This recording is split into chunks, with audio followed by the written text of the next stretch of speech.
Hello, my name is Jackie Geringer McDermott, and we are recording live from the English Valley's History Center in North English, Iowa on November 16th, 2024. This diary or journal was written by my great aunt, Mary Elizabeth Claypool Wade, who was known as Libby Wade. She was my grandmother's aunt and the matriarch of our very large family. Libby lived a half a block east of Main Street in a little house on Oak Street in North English, Iowa, until near the end of her life in 1959. I don't remember her, but she knew me as a baby. Downtown North English was also the center of my life as I grew up, and I would like to introduce you, page by page, to the cast of characters from North English, Iowa. January 16th, 1946. Warren and Lena went to Marengo today to get the license for Russell's new car. Double wedding in Charles Carter's family. Ladine and Billy Thomas, and James or Bud, and Jean Brubaker. We went to Ottumwa in the evening, and John and Bertha went too. Stopped in Sigourney to see Lucy Phelps. Right here is a picture of Lena Wade. We've talked about her. She was the daughter-in-law of Libby Wade. I also have a picture of her son, Warren or Mike Wade, but I haven't found that yet. That would be Lena's husband, Mike Wade. I found a newspaper article about the double wedding of Ladine or Deanie Carter and Bill Thomas and her brother Bud Carter and Jean Brubaker. They are the parents of Will J. or Tom Thomas, Danny Thomas, and Robert or Bobby Thomas in the Thomas family. And in the Carter family, Mike Carter, Clifford Carter, Linda Carter Sanders Dodds, Joe Carter Smothers, and Ray Carter, who all grew up in this area. Danny Thomas has been a great help to me over the years, unscrambling our Carter Claypool families. So this is the article that I found, and it says, brother and sister wed in twin ceremony. Esther to Ladine Carter and James W. Carter, daughter and son of Mr. and Mrs. Charles Carter of North English, became the bride and bridegroom, respectively, at a double wedding ceremony performed in the chapel of the First Methodist Church in Des Moines by Reverend B. H. Garlock. Miss Carter became the bride of Sergeant Will J. Thomas, Jr., son of Mr. and Mrs. Will J. Thomas, Sr. of North English. James married Jean Frances Brubaker, the daughter of Mr. and Mrs. Oscar Brubaker of South English. The couples attended one another at the ceremony. And then, of course, it tells what they wore and everything like that.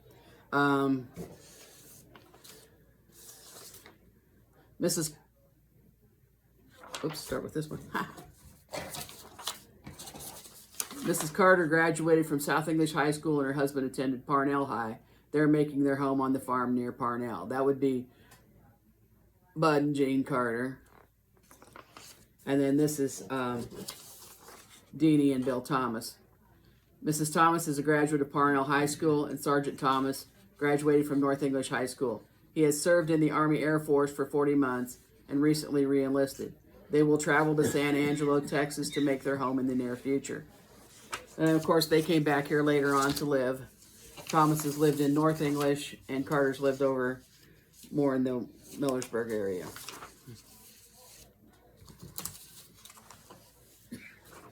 And also today we talked about John and Bertha Geringer. John and Bertha Geringer were my grandparents, as Bertha was Libby's niece. There's a picture of my grandparents down here in this corner of that. And Lucy Phelps, that they went to see, was a friend of the family. Her maiden name was Summit. She lived in Sigourney, and she had fallen and broken her hip. And I learned from the newspaper articles that she never really did recover from that and passed away 2 years later. January 17th, 1946. Very nice today. Warmer. Minnie was here a while in the p.m. Jenny was up in the evening. Russell went to Wellman. Minnie was her last surviving sister-in-law and the widow of her brother Verner or Verner Claypool.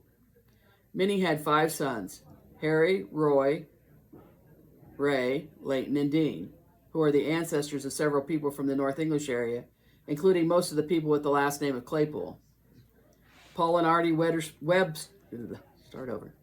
Paul and Artie Weber's family from Kinross, and the Amy and Elroy Hervey family from South English, and several other families are also related to them. Jenny Wade was Wayne's wife, who was her daughter-in-law.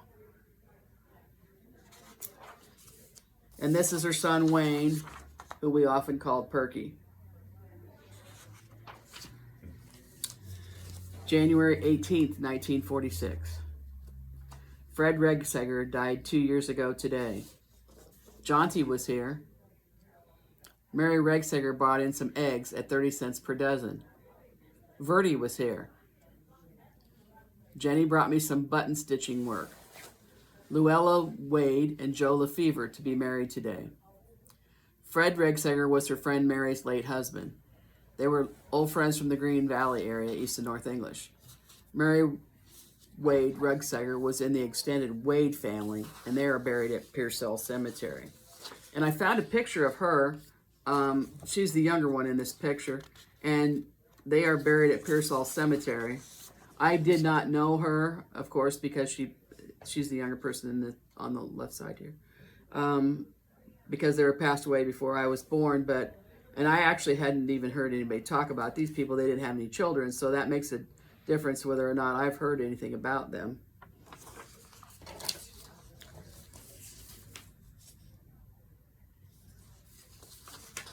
Okay, now I've lost my place.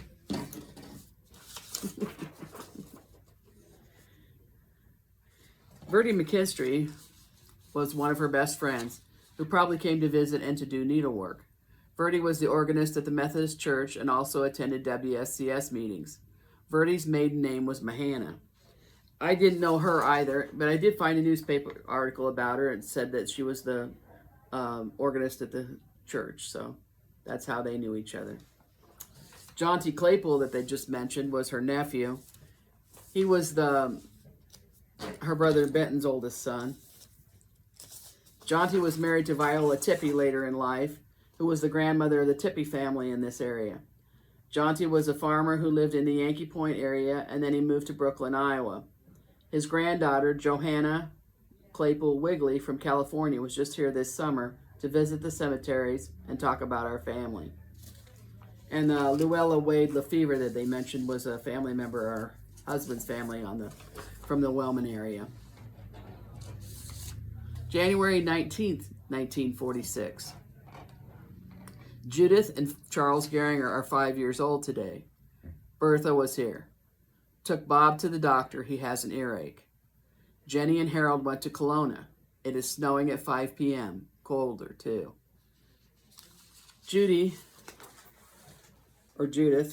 Wade was Libby's granddaughter, the youngest daughter of Warren and Lena Wade. She was later married to Benny Esslinger and lived in Alabama in her later days. She was born the same day, January 19th, 1941, as Bertha's son, Charles, or Chuck Geringer, who is my uncle who currently resides in Conroy, Iowa. Bob, that Libby was referring to, was Bob Geringer, who was older than Chuck. They would have come to town to see the doctor. Jenny was her daughter-in-law, and Harold Stubb Wade is her grandson, who was home on leave from the service. So in this picture here, this is my grandparents that lived down at the end of the street, and this is Bob, and this one down here is Chuck. Chuck's still alive and lives in Conroy. January 20th, 1946. Beth and Vaughn were here. Harold was helping millers to invoice their stock. Not as much snow here as in some parts of the state. Cold tonight and windy. Russell is away in the new car. Beth was Libby's youngest niece. Her name was Beth Mall Holmes, and she was the daughter of her sister Myrtle Claypool Mall and her husband John Josiah, or J.J. Mall. Beth was married to Harold Holmes, and they lived in Kyoto and had one son, Vaughn. Beth's mom also died in the early 1930s, so she really looked up to Aunt Lib. Beth lived until 1984 and was a great help to me when I first started doing genealogy. Beth gave me a plate, a bowl, and a saucer from a set of dishes that had been given to her grandparents, Jonathan and Anne Maria Claypool, on their 50th anniversary in 1909. Those were my great-great-grandparents then, so I still have that bowl and saucer and plate at home. And then we're always talking about Russell. Russell is Libby's youngest son, and he lived in the same house with Libby. And there's a picture of him. I don't remember him, as he also had passed away before my memory. And that concludes the diary portion of today's presentation. And then I want to tell you about some correspondence that I've gotten from people around the country regarding my broadcasts. Marcia Wade Vincent from Lena, Illinois writes, I am very interested. Perky, Jenny, Bud, Stub, so many I know. I'm never going to miss a week. This makes me smile. I love the picture of Sparky. The Bickfords I remember well. Helen Kirkpatrick Schwietert of Colesburg, Iowa and Lake Placid, Florida, who has been my good friend since childhood, called to say she wants me to investigate further about the ledger book written by her father that was the acquisition of the week last week. I told her I would do so. She suggested I stay facing the audience, as the audience can tell when I'm reading the diaries. Other people have said that too, so I'm going to try to keep facing. She also told me that her childhood home was green and white. Okay, I was wrong on it being all green. She also said that I did not often stop at their house on the way to school. I stopped by every day. Okay, that does sound like me. Some of you might not have attended school all 13 years with mostly the same people like I did. We really got to know each other well, and the bonds are permanent. Alice Floring Stramer writes, totally enjoyed the names read today as you communicated the kinship history at North English and English Valleys. Memories are stirred. Thank you for your broadcast, Jackie. FYI, we had Gritter Creek run through our farm, currently owned by Glenn and Dixie Knipfer. Alice continued, I lived on Washington Street as a teenager and chored at the farm 2 miles northwest of North English until 1969 after my graduation. I lived next door to Philip and Georgine Ackerman family. I was a frequent babysitter for the family of Pat, Tim, Mark, Paul, Jim, Georgia, and Alan. I watched the kids for 25 cents an hour, and when Georgine worked for the census, I was given 35 cents an hour. The children were very good and played well together in their yard and ours. Alan was the baby of the family, and it's great hearing familiar names in your posts. Jackie Schwartfigger writes, very interesting, Jackie. My mom was a Hohenschel from there. Thanks for sharing. Susie Allison Lundberg writes, many thanks, Jackie.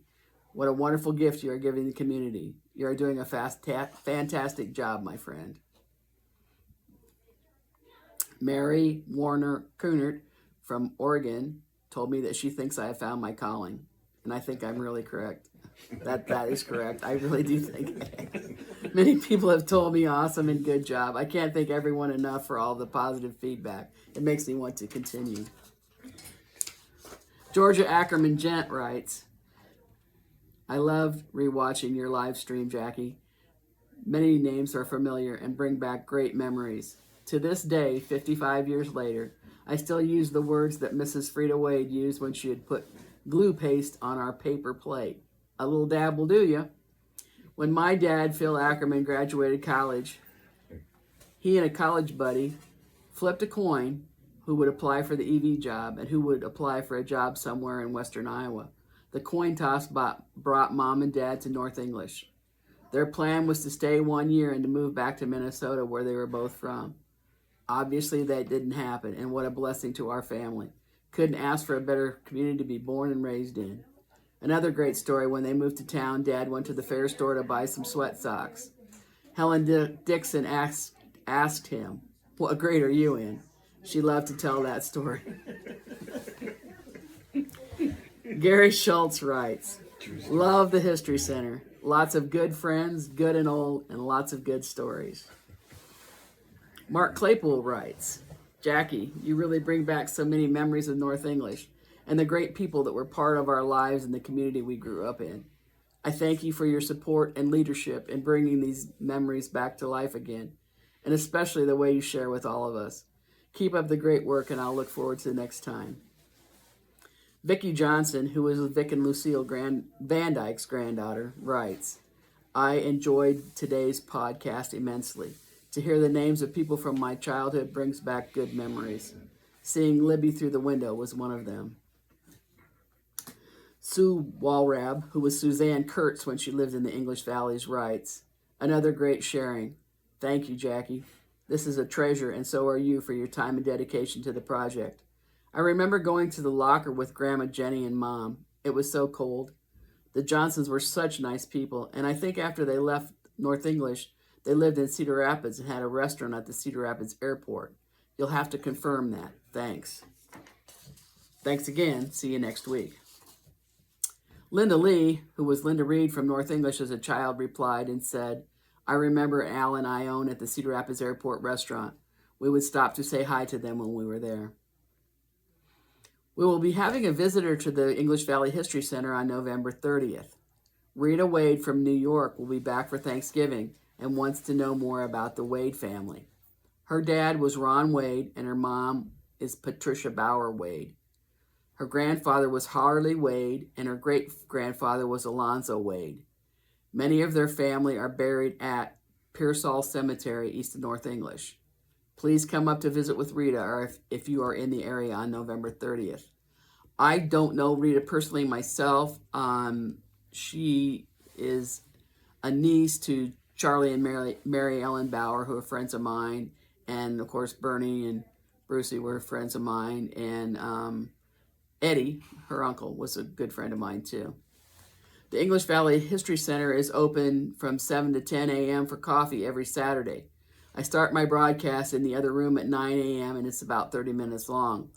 I upload it to Facebook shortly after that, and then it gets shared out. Tours can be arranged by contacting a board member. My cousin on my mom's side, Dan Keller from Fredericksburg, Maryland, was here over the weekend, and he has been listening to my podcasts. He is very interested in Gritter School because his father, Francis Keller, attended there, along with many of the older Keller children. He will be returning in the spring to go out to Gritter School and wants to know more about Jacob Glandit's Gritter project. So do I. Shirley Claypool Cochran from Arkansas writes, it's lovely that you chose to honor some of the veterans of North English with this nearly Veterans Day podcast. Thinking about my dad, I knew but had not remembered that he had been at Fort Leavenworth. I so appreciate the reminder. My own grandson is stationed there now. I want to remind him about his great-grandpa Jack's service today. I hope to visit the History Center when I am in Iowa. I really enjoy what you're doing. I've got Saturdays marked on my calendar to be sure I won't miss one. Last week I was talking about my Uncle Doc Geringer, who was a World War II vet. And this week his son Ray posted a really good composite picture of him. This is Uncle Doc on the right here, and these are all actually of him.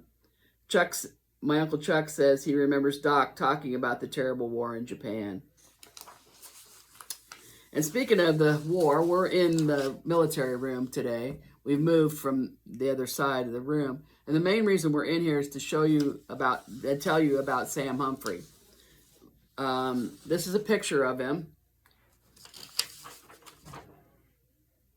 Sam Humphrey was laid to rest in the North English Cemetery on August 24th, 2024, surrounded by friends and family. A beautiful service was officiated by Reverend Edwin Jordan and honored and attended with military rites by the Ross T. Hadley American Legion Post 488. Remarks and memories were shared by family members. Sam died on Monday, August 12th, 2024, in Orange Park, Florida, at the age of 103 years. He grew up at the family farms in Hinkletown and Green Valley and graduated high school at North English. He was thought to be the oldest living survivor of the Battle of the Bulge during World War II. In November 1942, he joined the Army with the 41st Cavalry Reconnaissance Squadron, 11th Armored Division, and drove a Jeep for Lieutenant Colonel Herbert M. Foy Jr. He was involved in the Battle of the Bulge, and his division liberated 2 concentration camps. Sam brought home his uniform and military medals, including the Bronze Star, the family brought them home, which they donated to the English Valley History Center for the Veterans Room. A beautiful shadow box houses the uniform, medals, and 1942 image of Sam in uniform. Okay, this is right behind me here. It's this beautiful saddle box, and it's got his uniform, his medals, and his picture.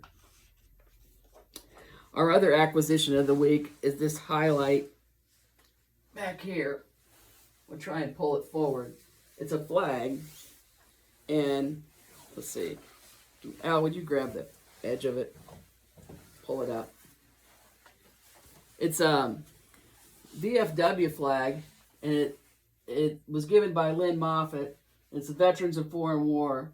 It's really beautiful, beautiful flag. It's got lots of color on it, and it's in great shape. Okay, that's good. I have two events I wanted to tell you about. I wanted to remind everyone that there will be an EV Gals Lunch that has been renamed the EV Alumni Lunch on Monday, November 18th at Bryant's Chill and Grill at 1991 O'Donnell Road in Williamsburg. This restaurant is in the mall. There have been guys attending, so the EV Gals Lunch was renamed.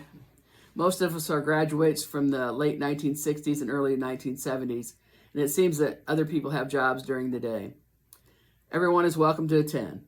Contact Alice Floying-Stramer so that she'll know how many seats to reserve.